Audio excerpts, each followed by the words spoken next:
Hello and welcome back to the channel. Now I'm very excited for today's video. This is a very special book haul. I've never actually done a book haul video before on my channel, but I just couldn't really resist, and I'm going to share with you a whole bunch of rare first edition penguins, some of them almost 100 years old, that are a part of the first 3,000 penguins published. And I will link up here to my series in which I read this first 3,000. Of course, we're a long way from being done. We've done 5 episodes, and it's a lot of fun. So check it out if you're interested in reading along with me on this incredible odyssey of 3,000 years, of 3,000 books rather. And I'm going to start fittingly with an odyssey with James Joyce's Ulysses. Now I'm starting at the end here. This is book number 3,000. This is our end point. And I'm going to dedicate a whole video to talking about this incredible prose epic, this high point of modernism, this apogee of modernist fiction. And the first 1, 2, 3, 4, 5 books that I'm going to show you, these were sent to me by Jules Burt. He has 2 incredible YouTube channels, so I will leave links for his channels as well. Please check them out. He is a penguin collector. He has pretty much the first 3,000 complete, all in first editions, and he was super kind and generous to send me some books that he had doubles of. And yeah, so James Joyce's Ulysses, let's start there. Like I said, it's a gigantic prose epic, more than a novel. That's what Harold Bloom called Moby Dick. Harold Bloom said that Moby Dick is a prose epic, more than just a novel, and I would say the same applies to Ulysses. Now, Alan Lane, he was one of the founders of Penguin Books, and as a young publisher, he really wanted to publish Ulysses, but there was problems with censorship in those days in the 1930s, and Ulysses was for a time banned and certainly not available in England. But Penguin's contribution to free flow of ideas and free speech through the medium of literary art was really profound. They really played a significant part in overcoming the prudery and the hypocrisy and the dogma of those laws, inhibiting the free expression of ideas in art. And famously, Lady Chatterley's Lover, which is also a book in the 3000s, which we have discussed already in the series, so do check it out. That was a book that went to trial, and Penguin invested quite a lot of resources in defending that work and defending D.H. Lawrence's book against the accusation or the charge of obscenity and sexual deprivation or whatever it was, you know. And they won that case. There was a landmark case, and then Lady Chatterley's Lover went on to sell hundreds of thousands of editions in the Penguin paperback. So that was an earlier success.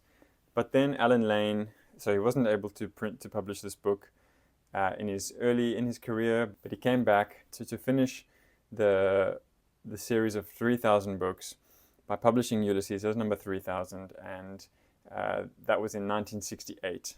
And this beautiful edition, it's like in the kind of early modern classics livery, before they got the mint green, or actually the Eau de Nil, that is the water of the Nile, that is the official color of the contemporary Penguin modern classics. But there was this kind of gunmetal, greenish grey, a little bit foggy, a little bit smoggy. It's not the most beautiful color, but it's very special to have this book.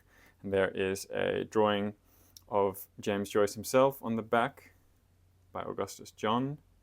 So yeah, super excited. Thank you so much to Jules for this one. And I'm going to go through the other 4 books that I got from Jules as part of this haul. I got, and these are all first editions, by the way, I got number 652, The Big Sleep by Raymond Chandler. And Jules very kindly has put this one in plastic wrapper because it is fragile. This book is, yeah, almost 100 years old. Look, the price, 1 shilling and 6 pence. I don't know if you can see that there. Incredible. Raymond Chandler obviously was the kind of founding fathers of crime writing, and you can see the penguin green livery was to signify crime fiction. So fantastic, so happy. I've got a few Raymond Chandlers that I'll be discussing in the series. And then I've got number 934, Right Ho Jeeves by P.G. Wodehouse, again from Jules, again in first edition. I've discussed a few P.G. Wodehouse books already from the 3000 in our video series on this channel. He's a real riot. He is just an absolute fun house of tomfoolery and buffoonery and malarkey and ironic hilarity. And yeah, I read this Right Ho Jeeves not so long ago. Actually, I haven't discussed it in the series yet, and I read it in a different edition, but yeah, super happy to have the first edition. Then I've got two more here from Jules. I've got number 1473, Doris Lessing, The Habit of Loving. This was, I believe, her first novel. No, the first novel was The Grass is Singing, which I do have in my collection, and is also published in the 3000.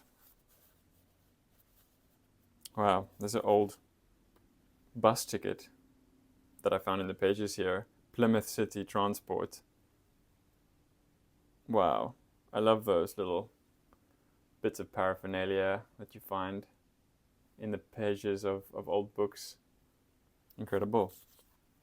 Yeah, beautiful, really good condition, as you can see. Smells like old country house libraries. Then I've got W. Somerset Maugham. There's a few of his books in the 3000. This is number 2644, the little NF for nonfiction, and that is a writer's notebook. Yeah, super excited about this. I haven't read this. I'm quite well acquainted with Maugham's work, and we'll be discussing it on this channel very soon. And this one is, yeah, a series of his notebooks, which is really my bag. That's really what Steve Donahue would call a Steve book. This is a Bren book. Writers writing about writing. Absolutely up my alley. Very excited for this.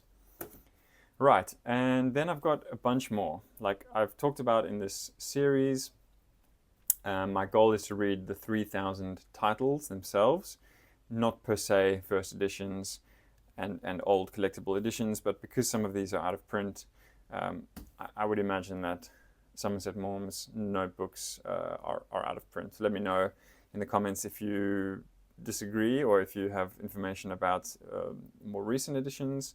Could well be, but certainly some of these, and we're going to discuss them.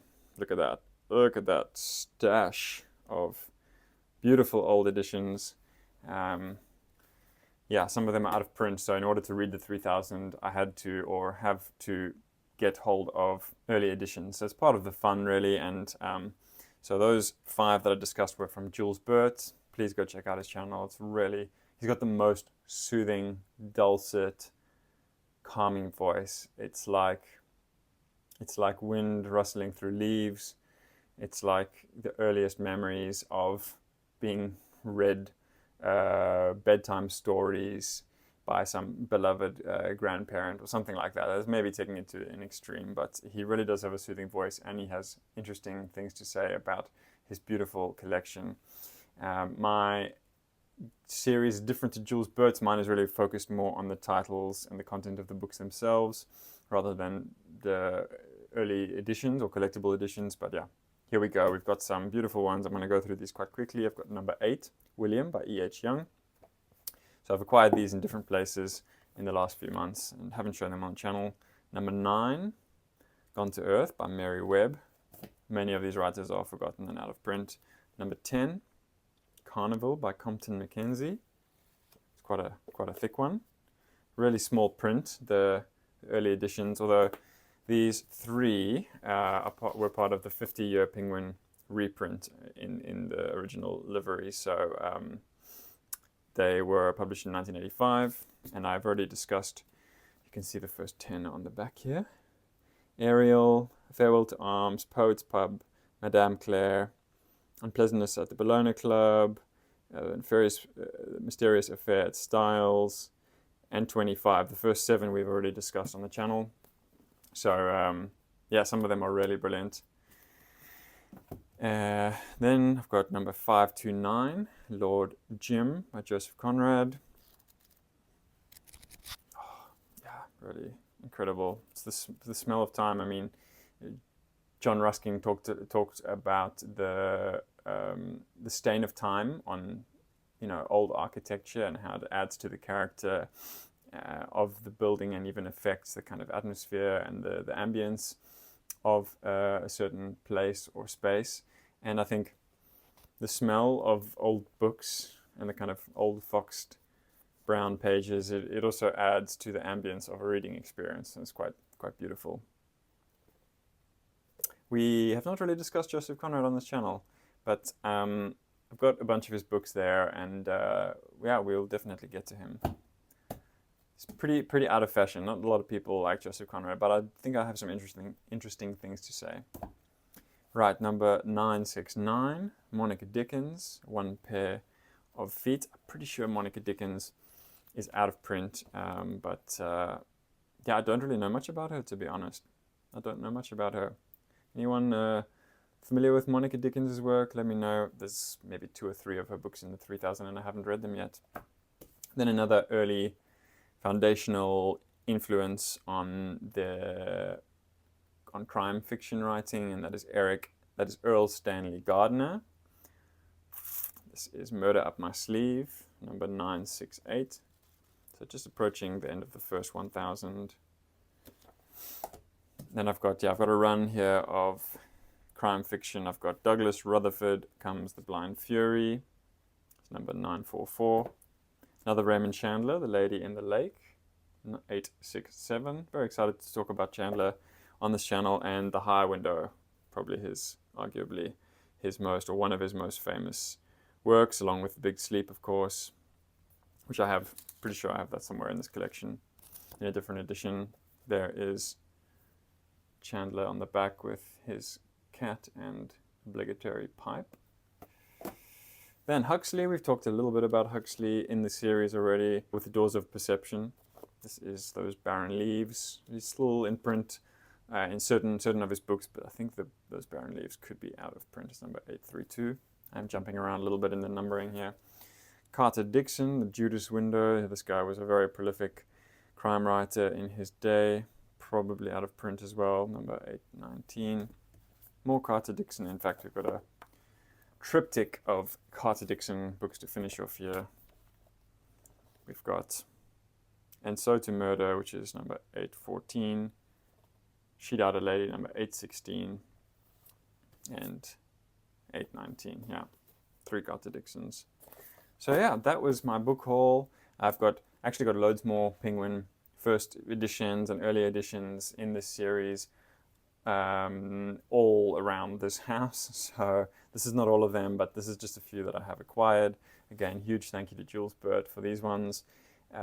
Incredible. I'm very excited about Ulysses and also about Somerset Maugham, and just excited to carry on with this series. So let me know what you think of these. Have you read any of them? Do you have any early editions yourself? And yeah, I always love to interact with you guys. And also let me know in the comments which of these you think I should cover next on the channel in the series. Besides Ulysses, because I'm going to save that as the grand finale, the crescendo of this never-ending series. I'll probably be 67 years old when I get to covering this book in the series, but no, I will try and get there sooner. It's a very special book. I'm going to spend time revisiting the pages of Ulysses before I discuss it. But out of all of the others, do let me know if there's any that you really would like me to cover in the coming months, and I will try to do it before the end of the year. Thanks so much for watching, guys. See you all soon. And here we have got them all lined up on my comfy reading chair. Look at that.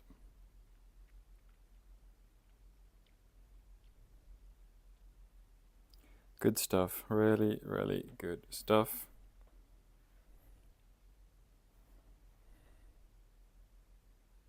Excuse the glare.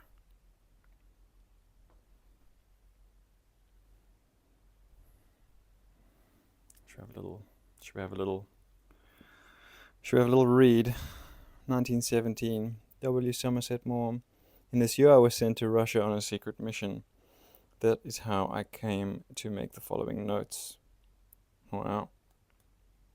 The fantastic 90s stirred the intelligent from their apathy, making them restless and discontented, but gave them nothing satisfying. Old idols were shattered, but those set up in their place were papier-mâché. The 90s talked a great deal about art and literature, but their works were like toy rabbits that hop about for a while when you have wound them up, and then suddenly, with a click, stop dead. Sort of on the precipice, on the cusp of modernism, the 1890s. Interesting that he's reflecting back on that time. When was he born? 1878. He was pretty much a young buck in the 1890s. Of Human Bondage, amongst other fantastic novels. We'll be discussing a lot more of W. Somerset Maugham, but yeah, there we go. Speak to you all soon. Lots of love.